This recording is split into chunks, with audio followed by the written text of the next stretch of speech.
نام عبداللہ، کنیت ابو عبد الرحمن، والد کا نام مسعود، والدہ کا نام ام عبد، شجرہ نسب عبداللہ بن مسعود بن غافل بن حبیب بن شمخ بن فار بن مخزوم بن مساہلہ بن کاہل بن الحارث بن تمیم بن سعد بن نہدیل بن مدرکہ بن الیاس بن مدر۔ حضرت عبداللہ کے والد مسعود ایام جاہلیت میں عبد بن حارث کے حلیف تھے۔ عبداللہ بن مسعود کا بچپن ایام جاہلیت میں بھیڑ بکریوں کو چرانے میں بسر ہوتا۔ اس زمانے کے عمرا اور شرفا کے بچے بھی اس سے مستثنی نہ تھے۔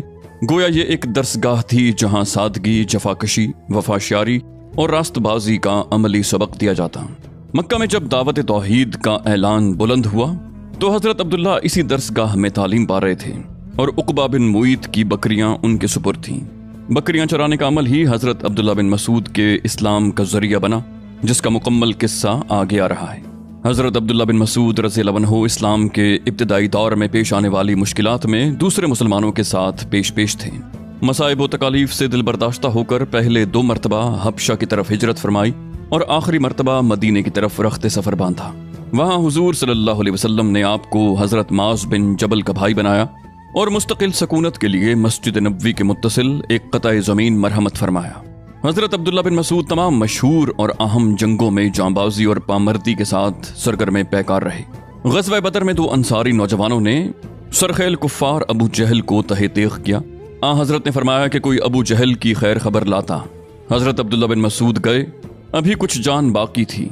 اس کی داڑھی پکڑ کر کہا، ابو جہل تو ہی ہے۔ عبداللہ بن مسعود کا شمار ان صحابہ میں ہوتا ہے جو اپنے علم و فضل کے اعتبار سے دنیا اسلام کے علم تسلیم کیے گئے۔ آپ افقہ الصحابہ یعنی صحابہ کرام میں سب سے بڑے فقیہ کے لقب سے یاد کیے جاتے۔ فقہ حنفی کی اکثر روایات اور تعلیمات حضرت ابن مسعود سے نقل کردہ ہیں، کیونکہ امام ابو حنیفہ نے ابراہیم نخعی سے کسب فیض کیا، انہوں نے علقمہ سے اور علقمہ نے حضرت ابن مسعود رضی اللہ عنہ سے۔ تلاوت انتہائی پرسوز اور خوبصورت آواز میں کیا کرتے ہیں۔ کئی دفعہ آپ علیہ السلام نے بھی تلاوت سنانے کی فرمائش کی۔ حضرت عبداللہ بن مسعود فرماتے ہیں کہ ایک مرتبہ حضور صلی اللہ علیہ وآلہ وسلم مسجد حرام میں تشریف فرما تھے اور ابو جہل بن ہشام، شیبہ بن ربیعہ، عتبہ بن ربیعہ، عقبہ بن ابی معیط، امیہ بن خلف اور 2 اور آدمی 7 کافر حتیم میں بیٹھے ہوئے تھے اور حضور صلی اللہ علیہ وآلہ وسلم نماز پڑھ رہے تھے اور نماز میں لمبے لمبے سجدے کر رہے تھے۔ ابو جہل نے کہا کہ تم میں سے کون ایسا ہے جو فلاں جگہ جائے جہاں فلاں قبیلے نے جانور ذبح کر کے رکھا ہے اور اس کی اوجڑی ہمارے پاس لے کر آئے، پھر ہم وہ اوجڑی محمد کے اوپر ڈال دیں۔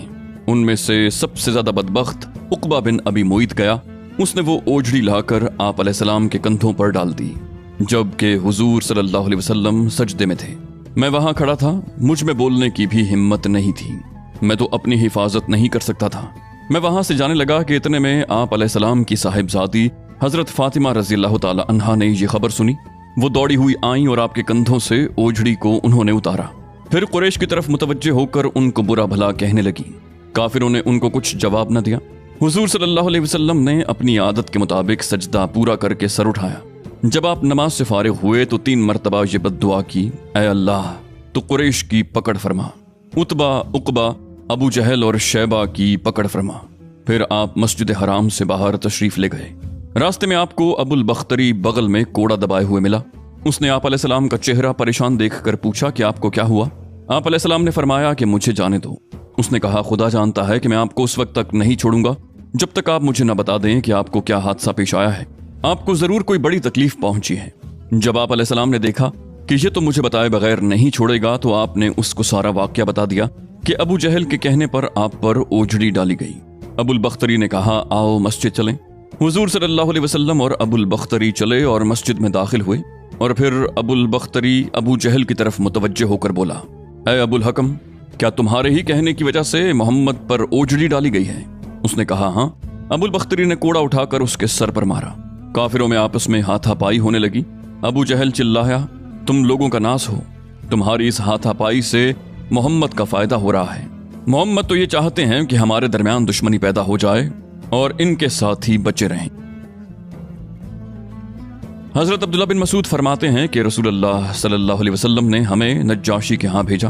ہم تقریباً 80 مرد تھے، جن میں حضرت عبداللہ بن مسعود، حضرت جعفر، حضرت عبداللہ بن عرفتہ، حضرت عثمان بن مظعون اور حضرت ابو موسیٰ بھی تھے۔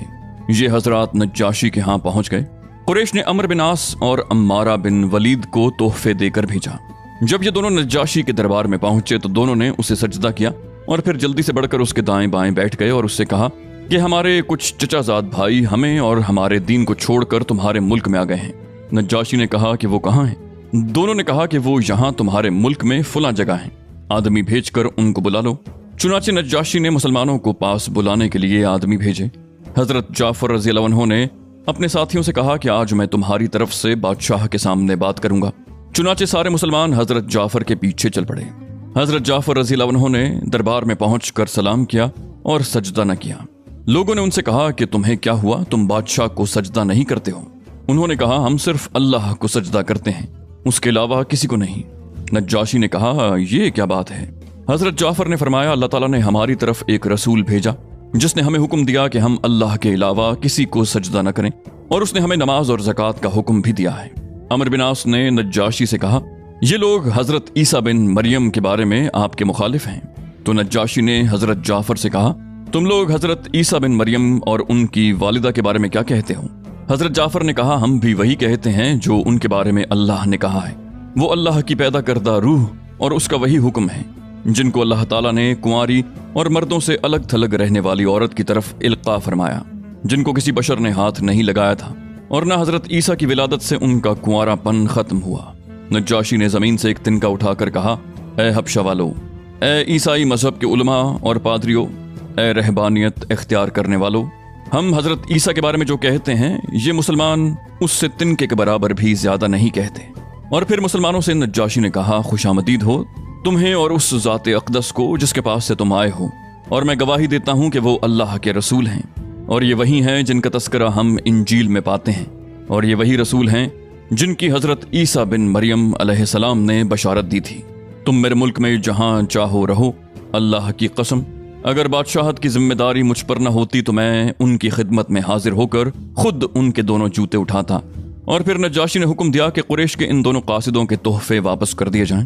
پھر حضرت عبداللہ بن مسعود جلدی سے مدینہ گئے، یہاں تک کہ بدر میں شریک ہو گئے۔